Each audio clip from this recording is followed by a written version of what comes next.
Masuk di materi keempat, untuk materi silakan teman-teman semua download di Fast Learning, ya dengan topik legalitas dan perizinan usaha. Oke, sebagai pengantar, ya di mana macam-macam perkumpulan ya atau bisa dibilang sederhananya jenis-jenis entitas usaha yang ada di Indonesia, kurang lebih ya dibagi menjadi 5. Yang pertama berbentuk, firma, yang kedua berbentuk CV, kemudian yang ketiga berbentuk koperasi, yang keempat yayasan, yang kelima perseroan terbatas atau PT. Mungkin kita sering mendengar, istilah ini satu sama lain ya, namun kita mungkin belum detail ya apa yang membedakan antara koperasi dan PT, ya yayasan dengan CV, ya dan sebagainya. Yang kita lihat di sini karena, kaitannya dengan outcome perkuliahan di mata kuliah studi kelayakan bisnis adalah bagaimana teman-teman juga nanti menentukan jenis usahanya yang diajukan di dalam proposal studi kelayakan bisnis, ya bentuknya apa ya, jenis entitasnya apa, apakah lebih tepat bentuknya koperasi, apakah yayasan, ataukah PT. Ya, nah ini salah satu bahan materinya adalah, dari materi kita hari ini. Oke, jadi perkumpulan tadi atau jenis entitas tadi, ya ada yang sifatnya non badan hukum, ada yang dia berbadan hukum, ya. Nah, di antara yang non badan hukum, ya atau disebut juga dengan persekutuan perdata, ini ada, yang sifatnya terutama partnership ya, atau dalam hal ini adalah firma dan CV. Ya, jadi firma dan CV adalah jenis entitas yang non badan hukum, ya, jenis entitas yang non badan hukum. Sedangkan yang berbadan hukum, ya perkumpulan ataupun jenis entitas yang berbadan hukum ada 3, yaitu PT atau perseroan terbatas, kemudian yayasan, dan yang ketiga adalah koperasi. Ya, kita masuk yang non badan hukum terlebih dahulu yaitu firma dan CV, di mana secara definisi pengertian ya daripada daripada perseroan firma adalah perserikatan yang didirikan untuk menjalankan suatu perusahaan di bawah satu nama bersama. Kemudian pengurus firma secara definitif adalah ya dalam firma ya adalah tiap-tiap persero secara tanggung-menanggung bertanggung jawab untuk seluruhnya atas segala perikatan dari perseroan. Jadi, ada yang namanya, anggota firma ya di dalamnya ya, baik terdiri dari 2 orang atau lebih. Kemudian kaidahnya atau aturan mainnya di antaranya adalah pembagian keuntungan sesuai partisipasi modal yang diberikan, kemudian kaidah atau aturan yang lainnya adalah tidak perlu kuasa khusus untuk setiap perbuatan. Jadi masing-masing anggota punya, anggota di dalam firma ya punya, wewenang ya dalam tata kelolanya untuk melakukan, action ya ataupun tindakan yang mengatasnamakan firma tersebut.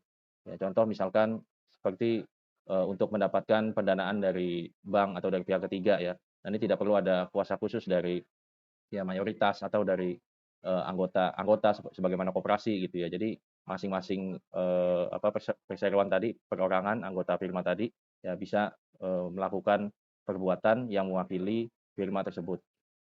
Oke, kemudian di dalam CV, kaidahnya ini hampir mirip, didirikan 2 orang atau 2 pihak atau lebih secara bebas, dalam hal ini umumnya secara notaril atau harus melalui legalisasi ataupun akta ya, akta pendirian dari notaris, yang terdiri dari ada persero pengurus yang sifatnya aktif, ada persero diam atau komanditer. Nah jadi, salah satu yang membedakan antara firma dan CV adalah kalau yang firma anggotanya kedudukannya tadi sama, ya sedangkan di dalam CV ada anggota atau ada pengurus yang aktif yang memang dia menjalankan bisnis tersebut, ada yang anggota diam atau pasif ya disebut persero diam atau persero komanditer yang, role atau peran utamanya anggota diam ini adalah, dia menanamkan modal saja, gitu ya. Kemudian, aturan mainnya ya, kalau ada salah satu persero meninggal, anggota CV meninggal, maka CV tersebut bubar ya, kecuali dalam anggaran dasar ya, dalam, tata kelola CV tersebut ada mengenyampingkan hal tersebut. Ya misalkan, si CV tetap berdiri, ya nanti dialihkan ke ahli waris dan sebagainya kalau diatur sedemikian berarti, kondisi yang default-nya tidak berlaku. Kemudian mempunyai harta kekayaan yang terpisah dari harta pribadi mitra. Ya ini udah mulai, terpisah antara harta, CV dan juga harta pribadi mitra. Kemudian pengurus aktif bertanggung jawab bahkan hingga ke harta pribadi. Jadi kalau ada kondisi tertentu ya pengurus sebagai pengurus, aktif ya bisa, merembet kepada harta pribadi ya kalau, in case ada butuh suntikan modal ya. Nah ini pengurus aktif juga bisa bertanggung jawab, mengerus atau memakan harta pribadinya, pengurus aktif. Sedangkan mitra diam hanya sebatas kontribusi modal yang sudah diberikan di awal. Kemudian, kalau CV-nya besar ya, modal dasarnya, ini memungkinkan juga sebagaimana PT terdiri atas saham dan dapat diwariskan. Kemudian kewenangannya ya oleh bersero pengurus ini diatur sesuai anggaran dasar CV sebagaimana PT ya. Kemudian masuk yang berbadan hukum ya, kemudian secara definisi yang berbadan hukum, ini adalah, bedanya badan hukum adalah institusi yang diberikan kewenangan oleh hukum untuk mengemban hak dan kewajiban sebagaimana layaknya manusia. Jadi yang pertama karakteristiknya, dia punya hak dan dia juga punya kewajiban sebagaimana manusia ya, seperti manusia. Jadi namanya udah entitas yang berbadan hukum, itu ada konsekuensi daripada setiap, perbuatan dan segala sesuatunya diatur, baik itu melalui anggaran dasar secara internal maupun peraturan secara eksternal. Kemudian kaidah yang kedua, badan usaha yang berbadan hukum ini bertindak sebagai subjek hukum yang mempunyai kekayaan sendiri dan tanggung jawab yang terpisah dari pendirinya. Ya tadi sebagaimana ya kaidahnya manusia, ya jadi dia punya harta, punya kekayaan sendiri atas nama PT kah, atas nama koperasi kah, atas nama yayasan kah, ya sesuai dengan jenis usahanya gitu ya. Dan tanggung jawabnya juga terpisah dari pendirinya ya, belum tentu owner ya ataupun founder bertanggung jawab ya. Kalau dia tidak ada di akte misalkan ya, di anggaran dasar yang menjadi pengurus, direksi, komisarisnya siapa gitu ya, maka merekalah yang bertanggung jawab, atas segala tindakan termasuk di antaranya tindakan, sebagai subjek hukum. Kemudian PT atau peserta terbatas, undang-undangnya ya diatur nomor 40 tahun 2007, di mana PT merupakan badan hukum yang merupakan persekutuan modal, didirikan berdasarkan penyajian dan modal dasar, seluruhnya terbagi dalam saham. Kemudian organ yang memiliki wewenang tertinggi adalah ya harus ada RUPS, Rapat Umum Pemegang Saham. Mungkin kalau teman-teman sudah pada kerja ya, praktisi atau sebagai karyawan gitu ya, tahu ya, mungkin setahun sekali, mungkin kalau ada kondisi tertentu, ada corporate action, ya atau ada, apa, dapat kredit baru gitu ya, maka perusahaan idealnya harus menyelenggarakan rapat umum pemegang saham. Kemudian status badan hukum, ini ya setelah ada akta pendirian biasanya juga disahkan oleh, Kementerian Hukum dan HAM. Makanya akta pendirian atau akta perubahan perusahaan itu biasanya ada pendampingnya yaitu SK pengesahan dari, Kemenkumham. Kemudian macam-macam PT secara garis besar dibagi dua, ada PT yang sifatnya tertutup, ada PT yang sifatnya terbuka, di mana untuk yang tertutup, ya mereka tidak melakukan penawaran umum saham, ya sesuai peraturan perundang-undangan pasar pasar modal ya. Sedangkan PT terbuka atau kita familiar dengan istilah perusahaan TBK ya, emiten ya, perusahaan listed di bursa itu namanya PT terbuka, dia sifatnya adalah melakukan penawaran umum saham sesuai peraturan perundang-undangan, pasar modal ya, sebagaimana mungkin teman-teman sudah melis, kebanyakan, menuliskan perusahaan yang TBK atau terbuka, ya karena datanya harus ada transparansi, mudah diakses oleh publik, ya kan, sehingga, sesuai dengan peraturan, perundangan pasar modal. Ya kemudian, tadi ya PT ada ya perlu pembuatan akta pendirian, kemudian biasanya melalui notaris, kemudian ada SK pengesahannya. Kemudian kalau ini yang dulu ya lama-lama tuh perlu BAN RI atau perlu berita negara RI, ya. Kemudian PT karakteristiknya di antaranya adalah mempunyai harta kekayaan sendiri, ya sebagaimana dia bisa ya, apa, punya tanah ya, punya, apa, sertifikat tanah sendiri, dia punya, apa, SHGB, pabrik misalnya, ya. PT punya harta kekayaan sendiri sebagaimana tercermin di dalam laporan keuangan perusahaan. Kemudian jika pemegang saham kondisinya meninggal, maka perusahaan tetap tetap berjalan ya, karena masih ada, pengurusnya, ya nanti pemegang saham juga ada, apa, ahli warisnya dan lain sebagainya. Jadi, sifatnya tidak tergantung kepada pemegang saham atau kepada owner ya, karena ada pengurus yang sifatnya profesional sehingga perusahaan bisa tetap berjalan ya. Tata kelolanya, apa, mengatur lebih rinci dibandingkan dengan firma ataupun CV. Kemudian saham dan piutang tadi ya dapat diwariskan, ya saham kalau pemegang saham, meninggal tadi maka saham bisa diwariskan, begitu juga piutang, piutang juga bisa bisa diwariskan. Kalau misalkan, oh perusahaan waktu masa-masa struggle gitu ya, masih susah perlu injek pemegang, dananya pemegang saham, ya masih belum, mampu untuk sustain bisnisnya sendiri gitu ya. Nah, kalau ada kondisi di mana, seperti ini ya masih butuh talangan dari pemegang saham, nah maka di buku, di laporan keuangan akan tercatat sebagai shareholder loan ya atau, apa namanya maaf ya, sebagai piutangnya pemegang saham ya, atau di bukunya perusahaan shareholder loan di sisi liability gitu ya. Nah, maka ini juga bisa diwariskan kepada, penerus ya. Kemudian PT berbentuk badan hukum tadi, kemudian pembagian dividen sesuai saham yang dimiliki, komisaris berfungsi sebagai pengawas, pemegang saham dan direksi berbeda fungsi, ada segregasi tugas, ya kemudian kekuasaan tertinggi adanya di RUPS ya, harus ada rapat umum pemegang saham jika ingin melakukan corporate action. Kemudian di dalam perseroan terbatas atau PT ada istilah-istilah yang, familiar atau melekat ya dengan aktivitasnya. Dikenal adanya penggabungan atau peleburan ya, ada apa seperti merger gitu ya kalau istilah kita ya. Kemudian pengambil alihan seperti akuisisi ya ataupun pemisahan ya, spin off. Ya kalau penggabungan, peleburan, pengambil alihan mungkin sudah familiar ya, merger and acquisition gitu sudah pada tahu. Kalau pemisahan, spin off ini biasanya contohnya yang dilakukan oleh unit usaha syariah gitu ya. Kalau di bank konvensional ya misalkan, apa, PT Bank Permata gitu ya, Bank Permata dia punya unit usaha syariah seperti divisi gitu ya. Divisi, nah, secara regulasi ya kalau asetnya sudah di atas 50 triliun ya atau sudah share-nya antara konvensional dengan syariah sudah 50-50, itu wajib untuk spin off atau wajib untuk memisahkan diri gitu ya. Sehingga yang tadi unit usaha syariah hanya sebatas divisi harus menjadi PT tersendiri ya. Sebagaimana, bank umum syariah yang lain gitu ya, seperti BSI atau Bank Muamalat ya, atau, Maybank Syariah dan sebagainya. Kemudian PT juga identik ya, dia punya tanggung jawab sosial dan lingkungan CSR ya, kita kenal. Yang mungkin di firma atau CV itu belum belum tentu ada. Koperasi ya, lanjut koperasi ini juga, yang berbadan hukum berdasarkan Undang-Undang Koperasi Nomor 25 Tahun 1992, koperasi adalah badan usaha yang beranggotakan orang-orang atau badan koperasi dengan melandaskan kegiatan berdasarkan prinsip koperasi, sekaligus sebagai gerakan ekonomi rakyat yang berdasarkan atas asas kekeluargaan. Kemudian status badan hukum setelah terdaftar, setelah ada akta pendirian yang mendirikan koperasi, maka disahkan oleh Kementerian, Koperasi atau kalau sekarang Kemenkop ya, Kemenkop dan UKM, Kementerian Koperasi dan UKM. Jadi perbedaannya dengan PT, kalau PT yang mengesahkan adalah Kementerian, Hukum dan HAM gitu ya, kalau di koperasi yang mengesahkan adalah Kementerian Koperasi dan UKM. Kemudian koperasi terbagi dua secara umum, ada yang disebut sebagai koperasi primer, ada yang disebut sebagai koperasi sekunder. Kalau koperasi primer ini dibentuk oleh sekurang-kurangnya 20 orang anggotanya ya. Kalau koperasi sekunder itu sekurang-kurangnya dibentuk oleh 3 koperasi, jadi anggotanya adalah 3 koperasi minimal ya.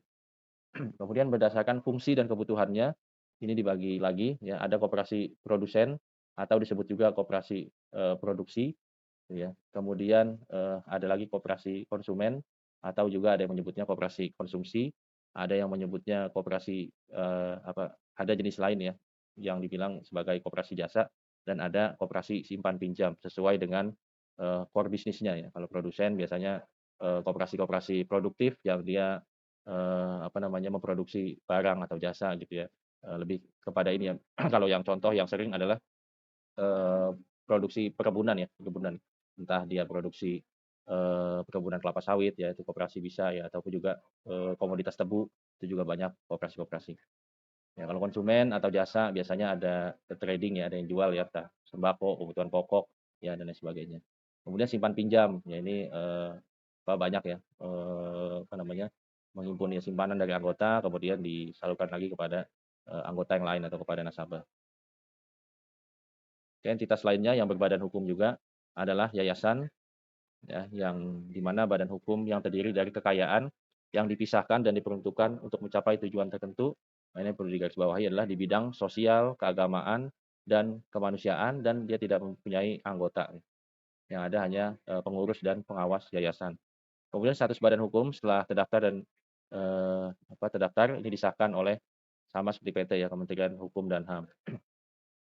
Sehingga kalau kita, coba mapping ya, baik perbedaan firma dan CV maupun perbedaan PT, yayasan, dan koperasi, maka ya perbedaan firma dan CV tadi, dia secara status sama-sama non badan hukum, kemudian dasar hukum belum diatur ya oleh undang-undang, kemudian untuk nama dia tidak dicek ya, artinya memungkinkan ada nama firma atau nama nama CV yang sama ya. Kalau kita bikin PT ya teman-teman mungkin pernah bikin PT sendiri atau, bikin PT di perusahaannya ditugaskan mungkin ya bikin anak usaha dan lain sebagainya. itu nama PT akan dicek ya, atau dalam kata lain, tidak boleh sama. Makanya biasanya diminta untuk menyiapkan 2 atau 3 nama ya sebagai, cadangan gitu kan. Kemudian proses pendiriannya, firma bisa aktanya notaril sifatnya, bahkan memungkinkan juga untuk bawah tangan ya. Sedangkan CV ini aktanya harus notaril, harus melalui notaris gitu ya berarti ya. Kemudian, pengesahannya sama-sama di pengadilan negeri, kemudian, modalnya dapat berupa saham atau bukan, sama ya. Kemudian tidak disebutkan ya besarnya, modal dasar. Tanggung jawab pemilik sama-sama tidak terbatas, kemudian untuk kepemilikan tanah, keduanya tidak dapat, memiliki asetnya. Tidak ada, aset atas nama firma atau atas nama CV. Sebagaimana sertifikat tadi, yayasan bisa punya ya atau PT yang sering kita, SHGU atau SHGB gitu atas nama PT, ya. Kemudian pencantuman komposisi modal yang tidak dicantumkan di anggaran dasar, jumlah pendiri sama-sama minimal 2 orang. Nah, perbedaannya hak suaranya di dalam firma disebut anggotanya disebut mitra, sedangkan CV anggotanya disebut para sekutu ya. Tadi ada sekutu aktif dan pasif, sedangkan di firma idealnya dia menghendaki keduanya adalah mitra yang aktif. Kemudian perbedaan PT, yayasan, dan koperasi semuanya sama-sama berbadan hukum, sebagaimana tadi ya sehingga memiliki konsekuensinya, memiliki hak dan kewajiban sebagaimana manusia gitu ya. Kemudian dasar hukumnya masing-masing tadi ya PT, Undang-Undang PT Nomor 40 Tahun 2007, Undang-Undang Yayasan Nomor 28 Tahun 2004, Koperasi Undang-Undang Koperasi Nomor 25 Tahun 92. Ya untuk nama semua dicek sehingga ya kemungkinan tidak ada yang sama antara nama satu PT dengan PT yang lainnya. Kemudian proses pendirian semuanya harus atau mewajibkan aktanya sifatnya notaril, dibuat di depan notaris, kemudian pengesahannya PT dan yayasan tadi Kemenkumham, sedangkan koperasi Kemenkop dan UKM. Kemudian untuk modal ya, bentuknya PT saham, sedangkan yayasan harta kekayaan pribadi, dan koperasi anggota dan masyarakat ya, modalnya dari anggota dan masyarakat. Yang PT saham minimal modal dasarnya 50 juta, modal store 12,5 juta atau ada kategorinya ya. Ada ininya paket-paketnya biasanya kalau kita mau bikin PT melalui konsultan biasanya cepat, nggak sampai minggu udah jadi bikin PT sekarang gampang ya. Eee, ada PT disebut PT mikro ya, ada disebut PT kecil ya, PT, menengah, dan juga PT besar. Nah itu ada tiringnya ya, modal awal yang dibutuhkan berapa ya, masing-masing beda. Kemudian tanggung jawab pemilik, ya PT terbatas, pada modal, kemudian yayasan tidak terbatas, sedangkan koperasi kembali lagi, spiritnya koperasi adalah semua milik anggota ya. Kemudian kepemilikan tanah semuanya dapat memiliki, jadi ada tanah yang atas nama PT, ada nama yayasan, ada yang atas nama koperasi. Kemudian pencantuman komposisi modal, PT dan yayasan keduanya dicantumkan di anggaran dasar, masing-masing ya. Kemudian kalau koperasi ini dicantumkannya di RAT atau di rapat anggota tahunan. Jumlah pendiri PT minimal 2 orang, yayasan 1 orang atau lebih. Kemudian koperasi tadi koperasi primer 20 orang, koperasi sekunder minimal 3 koperasi. Di mana hak suara tertinggi PT adalah pemegang saham tadi melalui RUPS, Rapat Umum Pemegang Saham, sedangkan yayasan hak suara tertinggi ada di pemilik, dan koperasi hak suara tertinggi ada di anggota melalui rapat anggota tahunan, atau kalau ada agenda-agenda khusus yang tidak harus menunggu RAT, itu biasanya ada, RALB ya, rapat anggota luar biasa.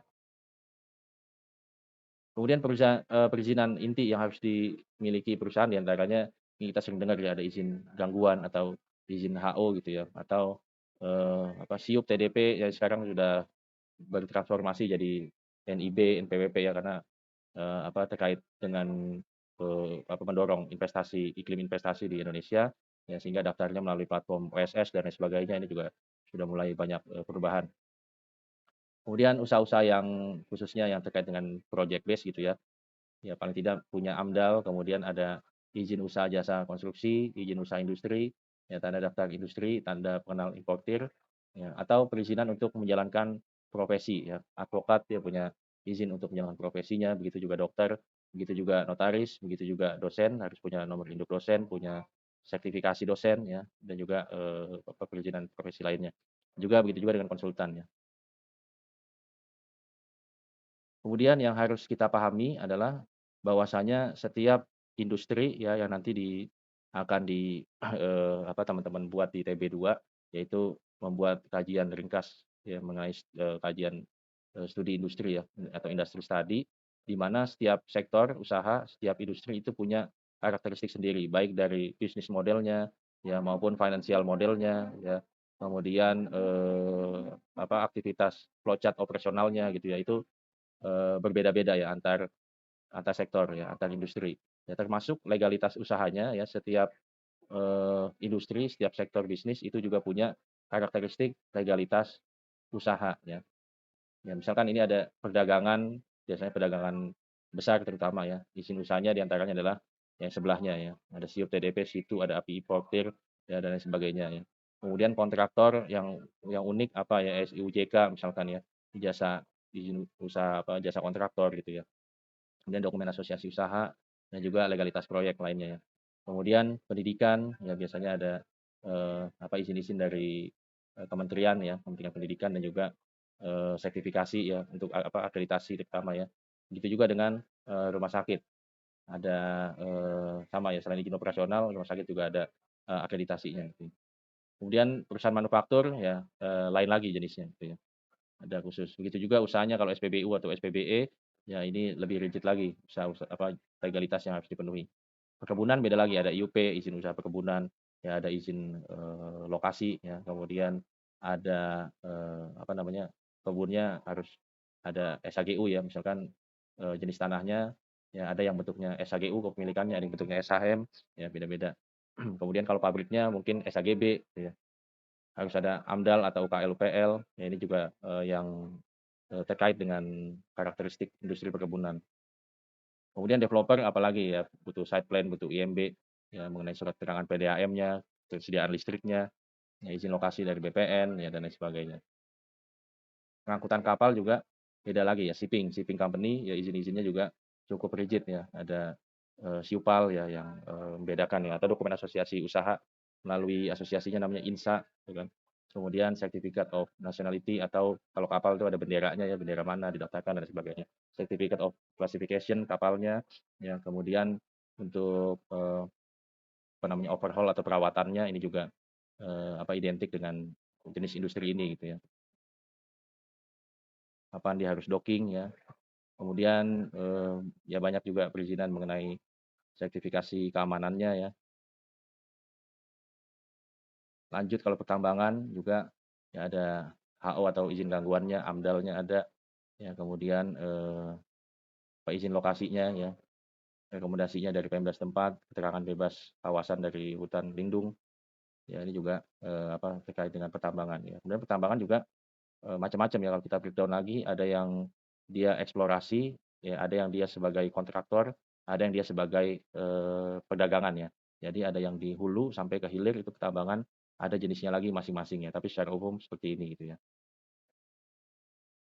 Oke, poin-poin yang bisa diantaranya yang bisa kita petik bahwasanya ya dalam menjalankan sebuah usaha itu diperlukan izin-izin yang memadai tentunya sesuai dengan ketentuan yang berlaku. Ya, akibatnya jika ya ada izin-izin yang tidak lengkap ya atau bahkan secara sengaja tidak diurus ya atau memang perusahaan ilegal bahkan gitu ya, maka konsekuensinya cukup berat ya. Nah, di antara 3 konsekuensi yang paling berat adalah pertama, usahanya bisa ditutup oleh instansi yang berwenang.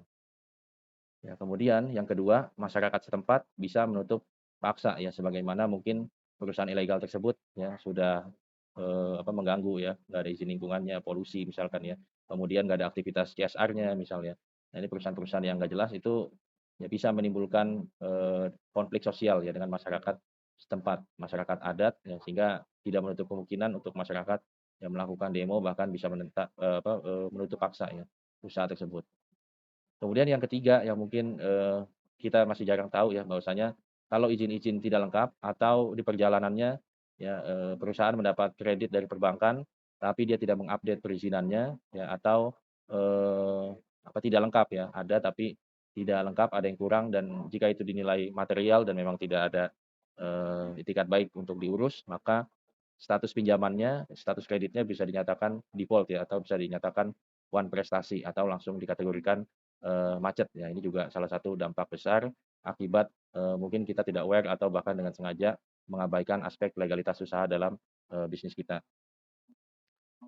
Oke, cukup itu materi pengantar di tatap muka virtual yang keempat di mata kuliah studi kelaikan bisnis. Silakan apabila ada yang ingin ditanyakan atau didiskusikan.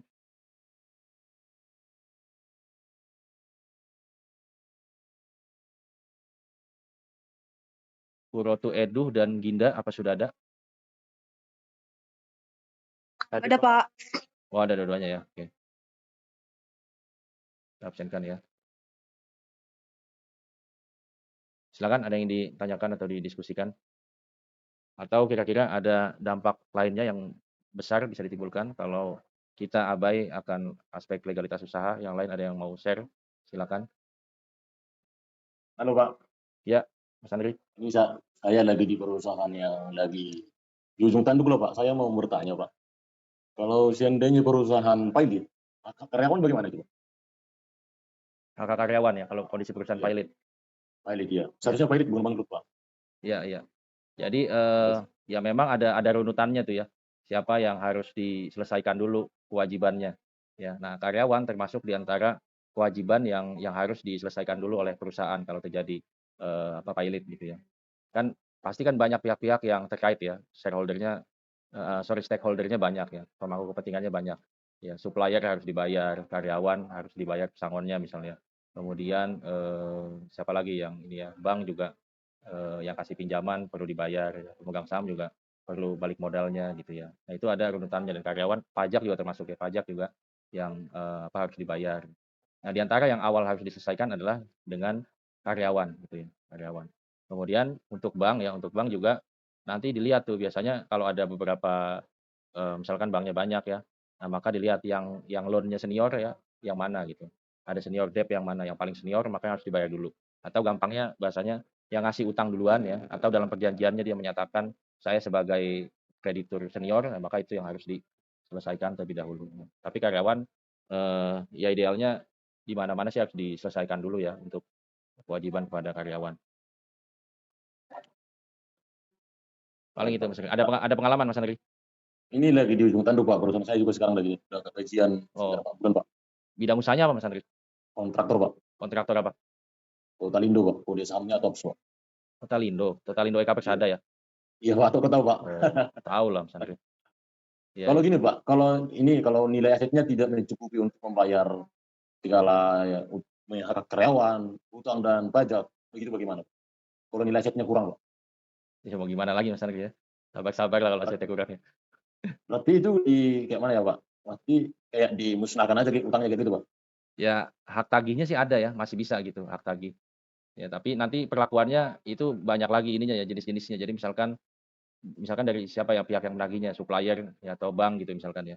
Nah nanti biasanya kan supplier kalau PT juga nanti dia akan berlakukan di bukunya, kan di bukunya supplier berarti ada di sisi piutang tuh ya, sisi piutang. Nah piutang itu dilihat macetnya berapa hari, itu kan ada tiringnya juga mereka dari rinciannya. Kalau udah macet sebulan diklasifikasiin ke level atas ya, kalau lebih panjang lagi lebih dari 3 bulan level kedua ya, lebih dari setahun level bawah lagi lebih masuk ke tiring yang ketiga. Artinya kemungkinan tertagihnya semakin semakin jauh. Jadi kalau di posisi aset tuh di breakdown-nya piutang dia paling bawah. Artinya makin lama semakin ke bawah, semakin tidak liquid atau semakin susah ditagih gitu. Jadi bisa aja di bukunya supplier dia walaupun nggak ada duitnya tetap tagih aja gitu kan.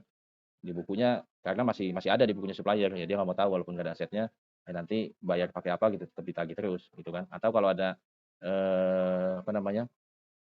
grup usahanya ya biasanya kita juga bisa usaha ke situ ya, ke grup usahanya ya. Nah, cuman ya balik lagi kalau nggak ada ikatan langsung secara kepemilikan saham ataupun secara ya company tree-nya gitu ya. Nah, ini emang agak susah juga.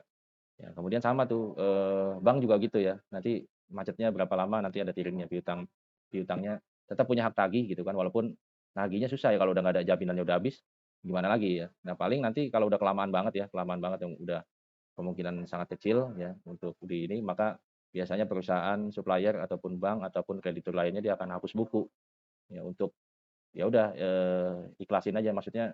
Jadi di bukunya daripada memberatkan neracanya dia juga bikin bikin jelek neracanya perusahaan supplier atau perusahaan kreditur lainnya gitu ya. Ya udah dia hapus buku, ya walaupun ada kondisi kadang udah dihapus buku nih, udah dilangin tapi dia masih tagih. Jadi udah off balance itu di buku di laporan keuangannya supplier udah nggak kelihatan, di laporan keuangannya bank udah nggak kelihatan. Tapi dia masih punya hak tagih, ada juga yang begitu. Baik Pak. Siap Mas Andri. Itu direkturnya siapa ya? Kalau nggak salah direktur keuangannya masih muda kan ya? Enggak udah tua Pak, satu marga sama saya Pak. Oh gitu. Kayaknya dulu ada direktur yang muda siapa ya? Nggak ingat siapa ya. Yang muda wakil direktur Pak, wakilnya Pak Salomo Siombing. Oh, oke oke. Udah di ujung tanduk ini Pak, entar habis lebaran mau dieksekusi nih. Iya Bang, Banknya banyak ya banknya? banknya melebihi dari nilai aset Pak. Enggak, banknya banyak nggak banknya? Banknya Pak udah macam-macam banknya sini Pak. Macam-macam ya? Ya, iya Pak, udah bosan saya melayani Pak. Kalau nggak salah tempat saya ada nggak ya, Muamalat ada nggak ya? Kayaknya dulu pernah pernah ini deh, pernah hubungan deh. Nggak tahu sekarang. Bukan di tempat saya tapi kayaknya pernah pernah dengar. Oke, yang lain ada lagi yang mau sharing, pertanyakan silakan.